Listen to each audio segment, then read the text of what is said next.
I welcome you all again, students. Today we are going to start our part number 3 of our chapter number 12, the machine age.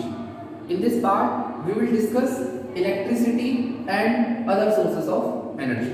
So let's start. Electricity. Electricity is a form of energy. It is used to run machines. Electricity जो है वो एक energy का form है, ठीक है। और इसका भी यूज़ किया जाता है किस लिए? मशीन्स को रन करने के लिए, मशीन्स को चलाने के लिए।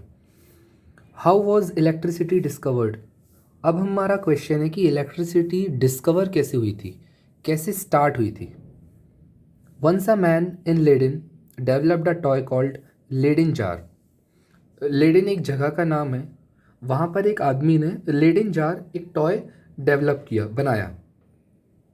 इट हैड टू वायर्स, दो वायर्स थे उसमें, one in glass and the other outside it. एक ग्लास के अंदर रहता था और एक ग्लास के बाहर, ठीक है। एक ग्लास स्ट्रक्चर का वो टॉय था। When these wires were joined sparks were produced. और जब इन दोनों वायर्स को जॉइन किया जाता था तब क्या प्रोड्यूस होते थे? Sparks. Clear? Benjamin Franklin heard about this toy. इस टॉय की जानकारी किसको लगी? बेंजामिन फ्रैंकलिन को। He thought that the charge in the Leyden jar was the same as the lightning flashes in a thunder storm. उनको ऐसा लगा कि जो चार्ज रहता है लेडिन जार के अंदर, ठीक है, जैसे वो चार्ज एनर्जी ट्रांसफ़र हो जाती है लेडिन जार में, सिमिलरली लाइटनिंग में भी सेम एनर्जी या चार्ज होता है। To prove this he flew a kite in a thunder storm. इसको प्रूव करने के लिए इन्होंने क्या किया? एक काइट को उड़ाया, किसमें? थंडर स्टॉर्म में। He attached a piece of wire to the kite and a metal key at the other end of the thread. इन्होंने क्या किया? एक पीस ऑफ वायर, एक वायर लिया और उसको अटैच किया काइट में, ठीक है। एंड क्या किया? जब वो वायर का जो एंड था, ठीक है, अदर एंड जो था सबसे लास्ट वाला, वहाँ पे एक मेटल की उन्होंने कनेक्ट कर दी। When there was a flash of lightning he touch the metal key. अब जब बिजली चमकी, लाइटनिंग को हम बोलते हैं ना, बिजली जो बारिश के टाइम हम देखते हैं, तब क्या हुआ? उन्होंने उसको टच किया, he got a strong shock, और तब उनको एक बहुत ज़ोर का झटका लगा। This proved that electricity is produced by lightning. इससे क्या प्रूव हुआ कि इलेक्ट्रिसिटी प्रोड्यूस होती है किससे? लाइटनिंग से। एक्चुअली सिंपल वे में बोलूँ तो लाइटनिंग प्रोड्यूस नहीं कर रही है इलेक्ट्रिसिटी, सिर्फ एनर्जी कहाँ हो रही है? ट्रांसफ़र हो रही है। लाइटनिंग से कहाँ चली जा रही है? जिससे वो मेटल की के अंदर चली गई, तो ये क्या हुआ? ट्रांसफ़र हुआ। In 1800, an Italian scientist Alessandro Volta discovered that a continuous flow of electricity can be maintained through a battery. 1800 जो ईयर था, उसमें एक इटालियन मतलब होता है जो इटली से बिलोंग करे, तो वहाँ के एक साइंटिस्ट थे एलेजेंड्रो वोल्टा।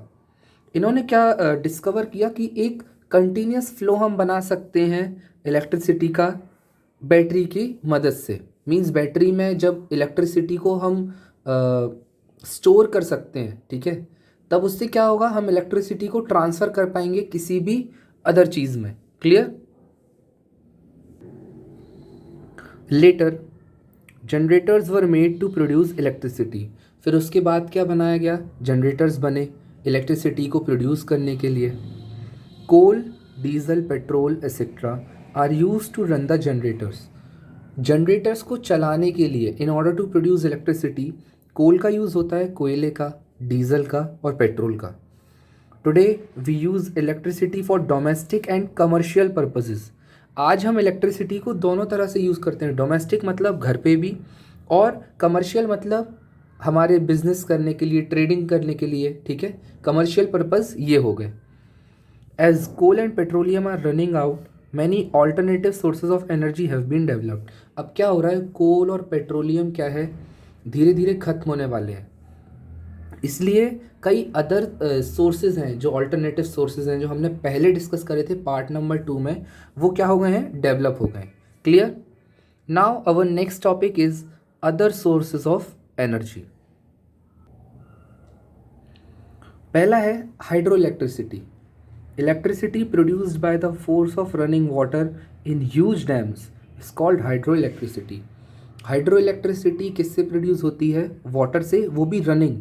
ठीक है, डैम्स से. जो बड़े बड़े डैम्स होते हैं, जब उनसे पानी बहुत तेज़ रफ्तार में बहता है, उसका फोर्स यूज़ करके क्या प्रोड्यूस की जाती है? इलेक्ट्रिसिटी. और उस इलेक्ट्रिसिटी का नेम है hydro electricity. Such dams are called hydro electric projects. In these projects the water is dropped with great force from a height on to turbines. It turns them. फिर क्या होता है? एक turbine लगा दी जाती है नीचे. जब वाटर एक तेज़ फोर्स के साथ नीचे बहेगा तो वो क्या होगा? उस टरबाइन को मूव करने लगेगा. ठीक है, स्टार्ट कर देगा. This produces electricity. और इसी से क्या प्रोड्यूस होती है? Electricity. Hydro electricity does not cause any pollution. It is also cheaper. Hydro electricity जब प्रोड्यूस होती है तो ज़्यादा पोल्यूशन क्रिएट नहीं करती है और ये सस्ती भी होती है. But the cost of setting up a hydro electric project is very high. पर वो जो प्रोजेक्ट मीन्स जिस तरह से इलेक्ट्रिसिटी प्रोड्यूस की जाएगी, जो भी चीज़ें लगाई जाएंगी, वो बहुत कॉस्टली होता है उसको सेटअप करना. न्यूक्लियर एनर्जी सेकेंड नंबर पर है. Nuclear energy is energy produced by splitting an atom. जो एटम्स होते हैं उनको स्प्लिट करके जो इलेक्ट्रिसिटी प्रोड्यूस की जाती है उसको कहते हैं हम न्यूक्लियर एनर्जी. ठीक है, many countries including India use nuclear energy to produce electricity. It is a costly and complex process.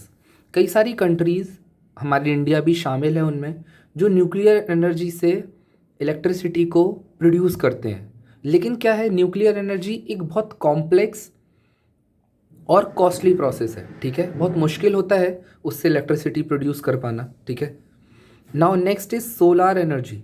The energy that we get from the heat of sun is called solar energy. It is used for cooking, heating, etc. The solar electricity is also used to light homes. सन से जो हमको heat मिलती है या जो energy मिलती है उसको कहा जाता है सोलर एनर्जी. कुकिंग के लिए यूज़ की जाती है ये. ठीक है, हीटिंग के लिए. और इवन जब हम घर में हमारा जो लाइटनिंग होती है, ठीक है, जो लाइट्स होती हैं, ठीक है, उसको भी जलाने के लिए, लाइट्स को ऑन करने के लिए हम सोलर एनर्जी का घर पर भी यूज़ करते हैं. डोमेस्टिक पर्पस भी है इसके लिए.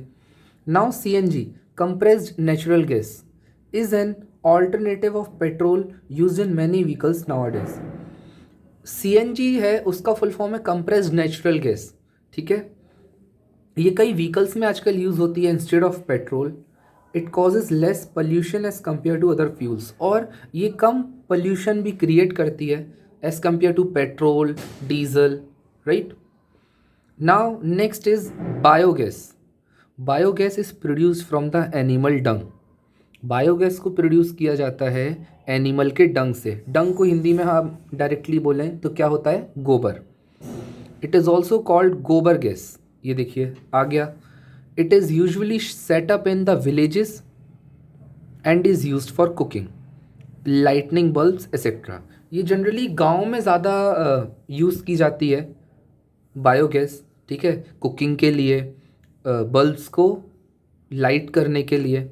Many biogas plants have been set up in rural areas recently to produce electricity. Rural areas वो एरियाज़ होते हैं जो विलेजेस जिनको हम बोलते हैं. ठीक है, उनमें सेटअप किया गया है कई सारे प्लांट्स. किसके लिए? इलेक्ट्रिसिटी को प्रोड्यूस करने के लिए. Wind energy. The force of wind is used as a source of energy. It is used to run wind mills. Wind energy is also used in grinding grains. In India wind mills are usually set up in coastal areas. Wind का हम जब force use कर रहे हैं electricity produce करने के लिए, वो क्या कहलाएगा? Wind energy.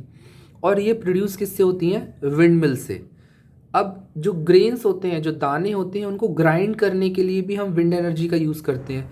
और जनरली इसका सेटअप किया जाता है कोस्टल एरियाज़ में. क्यों?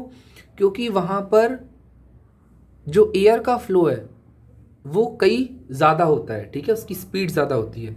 It is cheaper, safer and last longer. ये चीप होता है, सस्ता होता है, सेफ भी होता है और लंबे टाइम तक ये चलता है. The Netherland is famous for wind mills. Netherland एक कंट्री है उसको पहले हॉलैंड के नाम से जानते थे, वो फेमस है विंड मिल्स के लिए। वहाँ पर विंड एनर्जी का बहुत ज़्यादा यूज़ किया जाता है। ये हमारा पार्ट नंबर 3 कंप्लीट हो चुका है। ठीक है, चलिए, thank you. So everyone, this is all for the video. Our part number 3 is completed. What we have seen in this part, we have seen how electricity was discovered by Benjamin Franklin, and we have seen other sources of energy or alternative sources of energy. For example, if coal and petroleum will be exhausted in near future, then we can use hydroelectricity, solar energy, CNG, and various other fuels. So that's all for the video. Thank you.